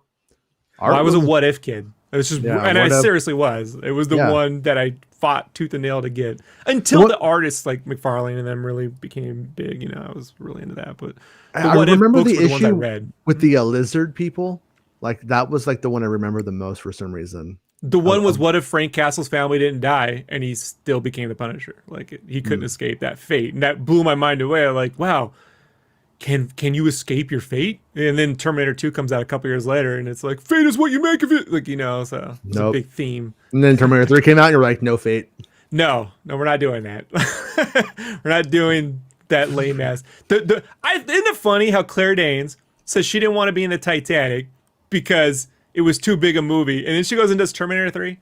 Like, isn't the strangest freaking thing in the world? Like well, because Terminator is badass and Titanic sucks. I get where she's coming from. She's a veterinary clinic technician in that film, bro. Like, yeah, John Connor stealing drugs. No, with Schwarzenegger with the cowboy outfit accent. Yeah, that I mean, I honestly don't like it. I think that movie's terrible, but I don't think it's her fault. Rise of the Machines. I told you, any movie with the rise in it fucking sucks. Yeah. Like it's just an indicator. Dark Knight Rises, not the best, worst out of all three of them. It really reads like you are trying to elevate something that is not elevated up by itself. We're trying to raise the roof. Yeah. Only Raising Arizona. That's the only one. Well, that's raising. That's not rising. That's just raising. Rising Arizona is the shitty Yui Bowl remake of Raising Arizona, and it's set in Germany. We don't even know why it's called Arizona. Germany's like Arizona. Like no. And Nicolas Cage is back. He doesn't care. He'll do it. He plays all the roles this time. Have you guys seen Pig? All the Germans? Huh? Have you guys seen Pig? Not yet. That Nicolas Cage movie. Yeah.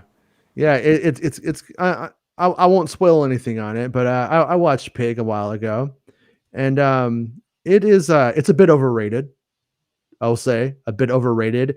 It's like if you, but it's overrated in a very unique way.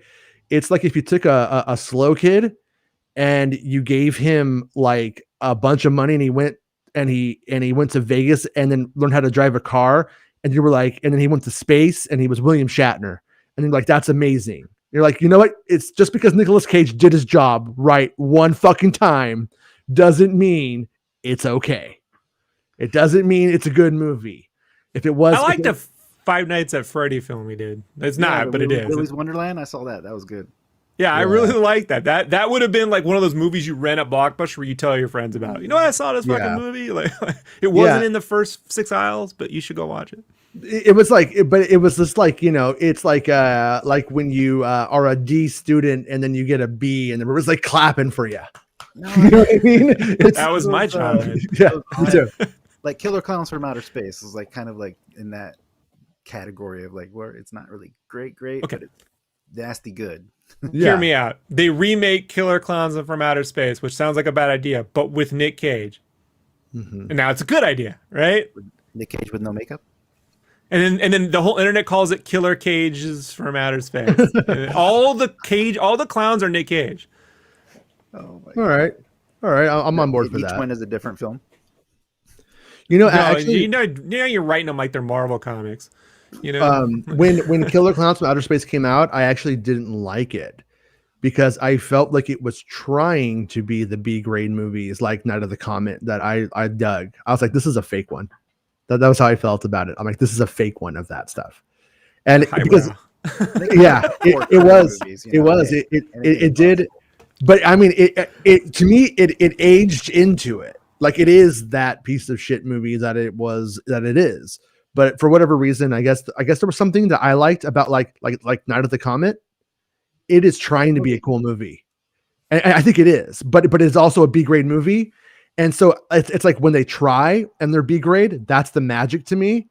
Just being like I'm B grade, I'm not gonna. But Troma's okay. So explain that. Let me tell you how my mind worked as a kid. If I thought it would make a great toy and I wanted to own it as a toy, it was a great movie. Yeah. And Killer Clowns from Outer Space was this. I was begging KB. I thought you could just beg toy stores to make toys. At this. I don't understand how this works. I would go to KB. You got to make the toys. They're like, we don't make toys. You should. KB should get it and put them right. There's Killer KBs from Outer Space, right? You can do the whole middleman. They didn't want to hear it. They're like, kid, are your parents here with you? Like, leave the store. One of my favorite moments, I talked about working at KB Toy Store for that Star Wars run. Well, on one day, I had to learn how to use the KB register. So I had to work at KB Toys for one day to learn how to use their register and to be trained on it. And my friend and her new boyfriend decided to come and visit me. And they're like, there's a guy out here in the mall selling mushrooms. Should we buy them? And I'm like, I don't know. I don't know if I would buy mushrooms from a guy at the mall. I don't know if that sounds like a very good idea. It's probably just going to be like buying oregano and it not being weed. So they go and they leave. And then I'm working for about 6 hours that day. Maybe 3 hours go by. They come back in and he is talking like a big Texan. Uh-oh, I lost everybody. I lost. I'm here. I lost Jesse. Jesse, come back home, Jesse. Come back home, Jesse. I didn't do anything. I didn't touch anything. I don't know what. Jesse's like, I'm the one that sold the mushrooms. I'm out. So, Damone. He walks up and he like grabs a toy, and he goes, "Excuse me, but I would like to place a bid on this here product," or something like that. And he was just like tripping balls, and I started laughing really, really, really hard. And the manager was just like looking at both of us like, what is happening right now? What is this? It's a fair reaction. Yeah. And so he hands me all of his money, and I counted out what he needed and I handed him back his money, and then they just walked out. But yeah, but ever since then, whenever I go someplace, like if I go to through a drive-through, I'm always tempted to say I want to place a bid on my order or something like that. They're gonna be like, we saw I'm gonna get you Sucka, and the prices are fixed. No negotiations. Yeah. Yeah. Man, I want to get you Sucka. Has that aged well? Because that was hilarious back when I was a kid. I think I saw it about a year ago. It was still pretty good. I still like it. But if it's not appropriate, I don't know. The Intercity Olympics alone are worth the price of admission. Right. My kid loves Naked Gun, like loves it, like just wants to watch Naked Gun 1, 2, and 3 all the time. Oh, it's the Zucker brothers, man.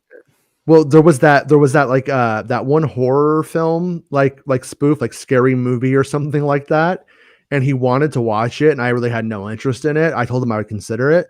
So while I was doing other stuff, I put it on in the background, and I'm like doing something. I like look back, and he has Annabelle, and it's like a sex doll, and he's just banging away on Annabelle. And I was like, okay, so I can't show him Scary Movie, but that was pretty funny though. That was pretty funny when he turned Annabelle into a sex doll. There is this slightly nudie-ish scene where he's getting the chick to take off her clothes, and she just keeps removing her body parts, and it's like plastic butts, fake boobs, the whole thing. Yeah. Which, yeah, they poorly tried to redo on the first or second season of Fresh Prince. Oh really? Oh yeah. Will Smith has a date with what's her face from Martin. She ended up being on Martin. She's in Little Shop of Horrors too. Gina. Yeah. Yeah, she plays his girlfriend. She's all dolled up, but they get stuck in a room, and her nails aren't real, her hair's on. And he's just being a total dick about it too, So yeah, man, that was a good show. Martin. Yeah, I love Fresh Prince. I love Martin. Martin. Well, it only works because of her. Like if she, the fact that she literally in real life didn't put up with this shit, plays out on. It's like when you see as the seasons go by on Married with Children, you see the animosity between Marcy and and Al Bundy, Ed O'Neill and Amanda Burrs, right? Like, and she ends up directing the episodes, which had to have been. Yeah, and Ed O'Neill. He's openly a dick about the way he treated. Like, he definitely wasn't in the right on a lot of those arguments. Sure. So, but it plays out on camera for us. We all win. Yeah, we win. I mean, they're right in character. But yeah, remember when Martin also did a bunch of like PCP or something and ran down the street on the news? Remember when that happened? Oh shit, I forgot about that. That was great. I did school that day, I think, because I was home. I saw it on TV or something. But yeah. And then that guy from Alien 3, he had a show on after it, and it was called Rock, and then they made it live, and it was Rock Live. Oh yeah. They were losing. Was it Charles S. Timothy Sutton, something like that? Yeah, is he doing movies? Is he around? I thought he should be in Star Wars. Yeah, he was great. No offense to Ghost Dog. I was like, why didn't that guy that guy is way better. He's the best part of Alien 3. Nobody ever gave me nothing. I was like that. Black dudes that look like Saw Gerrera, and I'm okay with that. It's fine. An episode of Empire recently, I think. Oh, okay. Yeah, because he was great, and I haven't seen him in anything, but he was a good actor. Make him Professor X. Fuck it. I like him. Make Denzel Magneto. The other African American guy that was the new Jack Ryan show from Amazon. I didn't see that one. I didn't see it. His name's like Wendell Pierce or something like that. He's like a kick-ass actor. He's in tons of stuff. I wish my name was Wendell. Wendell's a pretty good name. Mr. Wendell. That's a great song. Mr. Joel Wendell. says Charles S. Dutton. Charles Dutton. See, I knew it was Dutton. I knew it was something. So I tell you, okay. I actually liked the show Rock.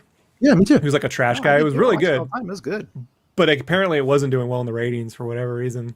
I thought it would be more comedic, but it was like serious too, So I think they tried to pitch it like a modern Honeymooners in a way, In a way, but it didn't really.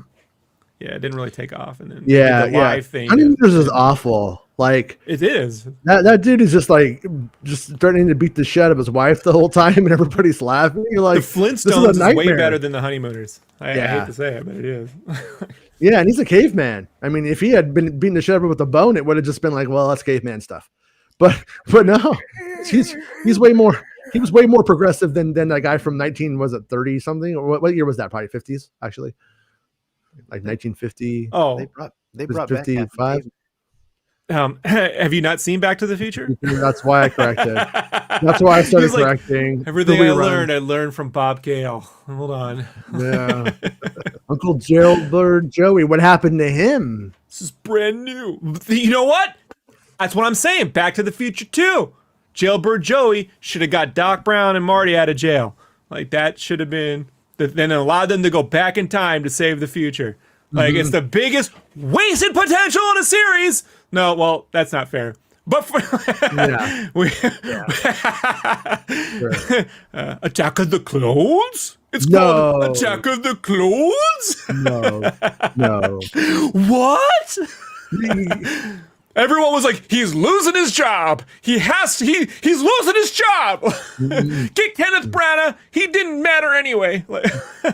Jesus. You don't remember that argument? You weren't on the Force.net in 2001 when he did that? What about Kenneth Branagh directing? No, when Ewan was when they told him the name of Attack of the Clones at the Moulin Rouge premiere, and he was like, Attack of the Clones? And then that sounds awful.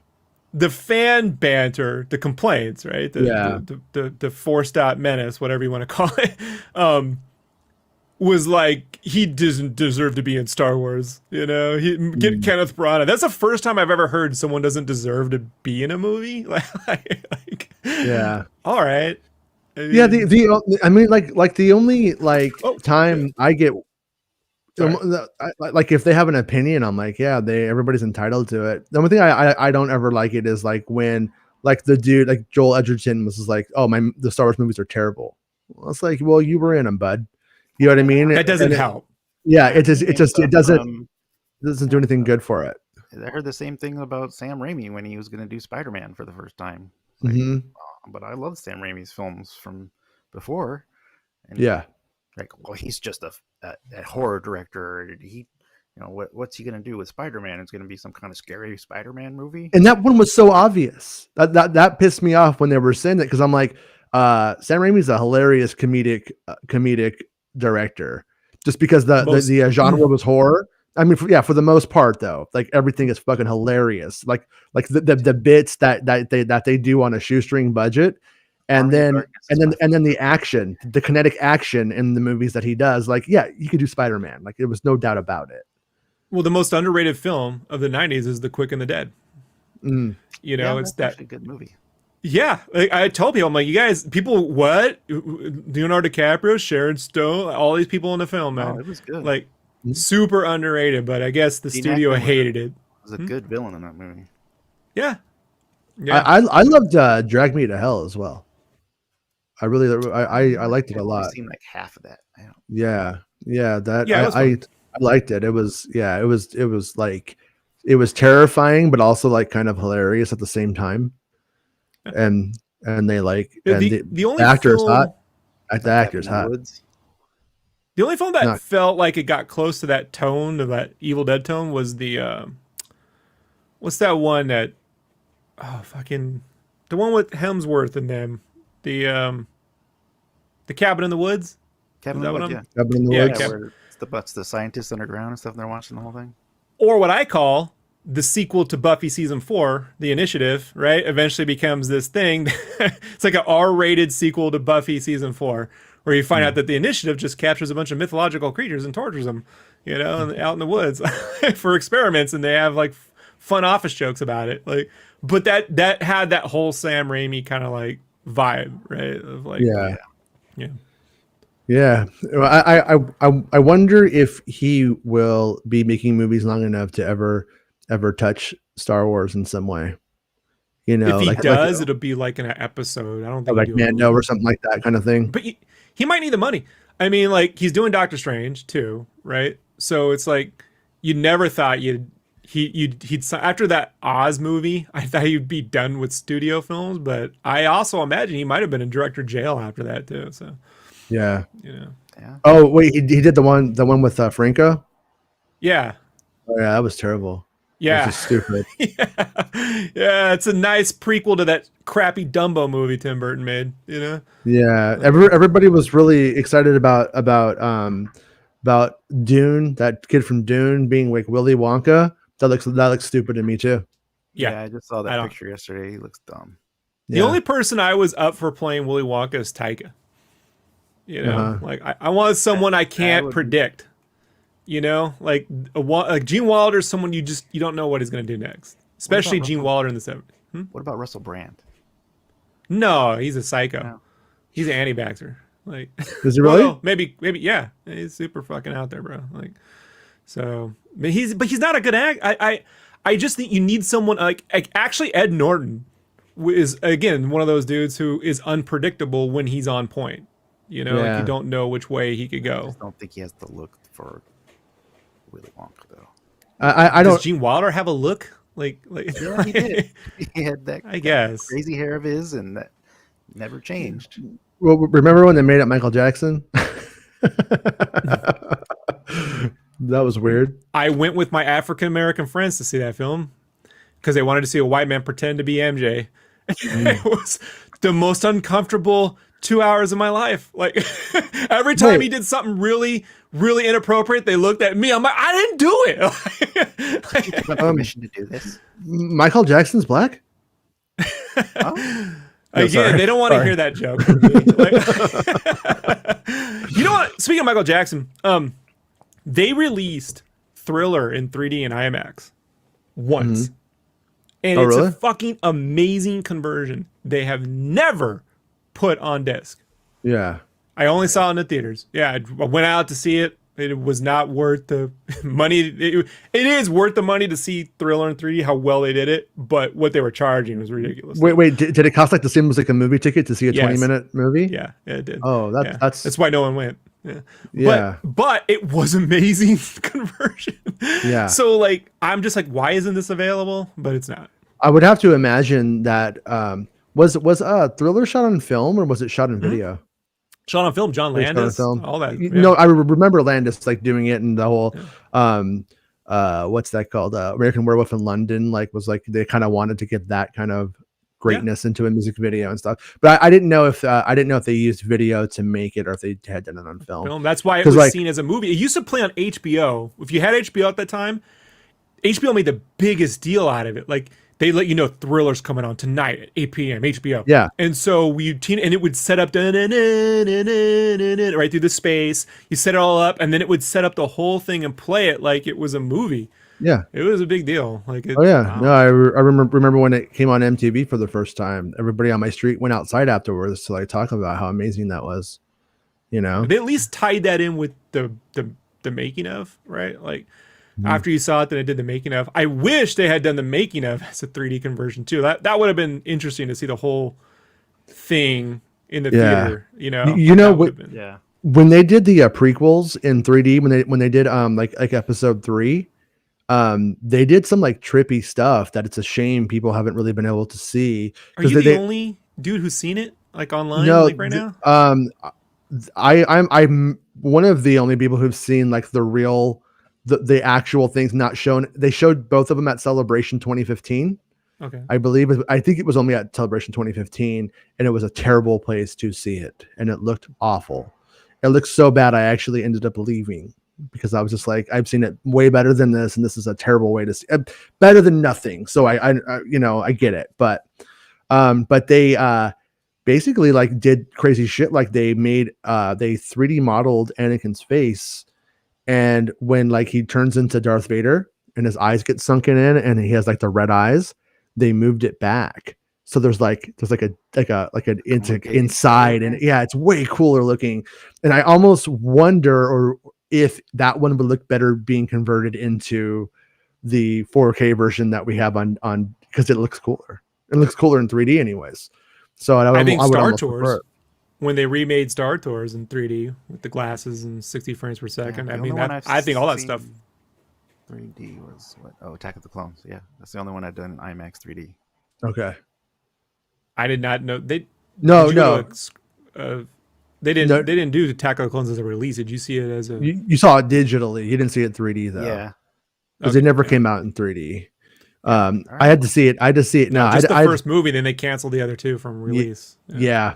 Disney was sold. We made the shirts, man. They were like, well, this is over. You know, like I was like, fuck. And then I went on this. You know that Katzenberg memo that is the basis for Jerry Maguire? Are you aware of this story? Yeah. Jeffrey Katzenberg wrote a memo at Disney talking about how after Dick Tracy tanked, and he's like, we need to be making more perfect women and less fucking Dick Tracy's kind of thing. And that is the basis for Jerry Maguire.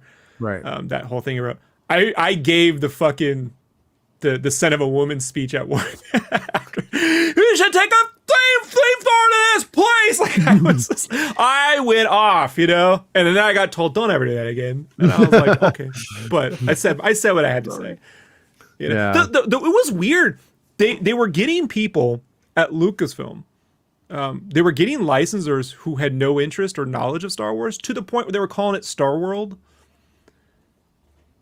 You know, and I'm like, look, I get you don't need to know about this to have the job, but you should know what it's fucking called. It's like Star Wars. You know? Yeah, that's weird that anybody would fuck that up. I mean, that's almost like I'll meet I'll go on a date with somebody like I don't know anything about Star Wars. I'm like, I don't care, it doesn't matter. And then but they don't call it Star World. But we live around people where you go who like for instance, go to the bank and there's somebody who's waiting in line. They've been waiting in line for 5-10 minutes maybe, and then they're next at the window. They get to the window, but they still have to then pull out all their shit and look through all their pockets or purses for the stuff. Yeah, we're not ready to go here, my friend. Do you realize that is exactly the rant Al Bundy gives in season 1? when Peg gets a job, and Al has to like get groceries, and they're like, "Why don't you go get groceries?" I can't. They get the food, and then they have to take their check out as if they didn't know they were going to pay already. Yeah, yeah, that is literally Pretty much. Yeah, that affected you. I'm proud of you. Like, I'm They glad. drive like it too. It's like, oh, I guess we're sitting all there at the light. we're all a little bit Al at times, I guess. I just think like again like those 3D things had such the potential. The first one just screwed it up. You know, they didn't do it right. They didn't put the money into it, and they were at that right place and time. And you had those kids that grew up with the Phantom Menace that if you could have sold it in a way, you know, that just but the posters were really bad, dude. Yeah, The cheapest of marketing you've ever seen. Just like see like a 3D font for 3D, some photos. It was like this is like especially like we all were there when they promoted the special edition, and you're like, this is a far cry from that. Let's give the PR and marketing a hand. Really trying, getting it together. I know you guys will go on to do much better. Oh, never mind. We're all at DC now. What? See you at Black Adam. See you there. All right, guys. Well, I think we did it. We actually got a little bit deeper into War of the Bounty Hunters. We had some Obi-Wan news. We got to talk about Martin and Rock Live. I mean, what else can you ask for? I mean, we did it. But Rob got too serious. Rob got more jokes. Rob needs more jokes. See, Meg went away, right? I told you the minute we bring up the comics. Yeah, Meg's like, I can't promote my site now. I don't read these. Oh. Actually, I don't think Meg has a. Does Meg have a site? I don't know if she has a site. I don't. She has a great show though. It's a great channel. Yeah. But tune in tomorrow. We're gonna have Rob versus Meg. It's gonna be a fight. I will lose. Yeah. Oh, Reefer Man. Reefer Man's all. I missed the comic book talking about Star Wars. Damn. We start at right in the middle, like 1 hour in. So if you want to go back, it's there. Yeah. Don't worry. We really do need someone to do time counts or whatever they call those. What are those? Oh, timestamps about timestamps. Yeah. Yeah. Jesse. He's like, no. At 4 minutes 43 seconds, Jason said "cunt" 5 times. That's probably somewhere. Is the kind of timestamps we need. Yeah, I mean, at this point, cunt, be honest. If you went on a show and it said 7:09 Cunt Walker, you'd be like, I gotta see what that's about. Cunt Walker. Oh yeah, I said Cunt Walker Ranch. That's great. I love me. What is this? Oosh. I should watch my own show because I love me. Oh no, we lost Jesse. I knew that would do it. What is going on? But all right. If you enjoyed today's comments about Cunt Walker Ranch, you can become a Patreon supporter, and that gives me money for coming up with jokes like Cunt Walker Ranch. Or you can become a YouTube channel member, which is appreciated. And I will say thank you. And we're gonna end the show now, and we'll see you guys tomorrow at 11 a.m. Pacific Standard Time. It's not about spaceships. Making Star Wars Show. Making Star Wars Show. Making Star Wars Show. Making Star Wars Show. It's not about spaceships.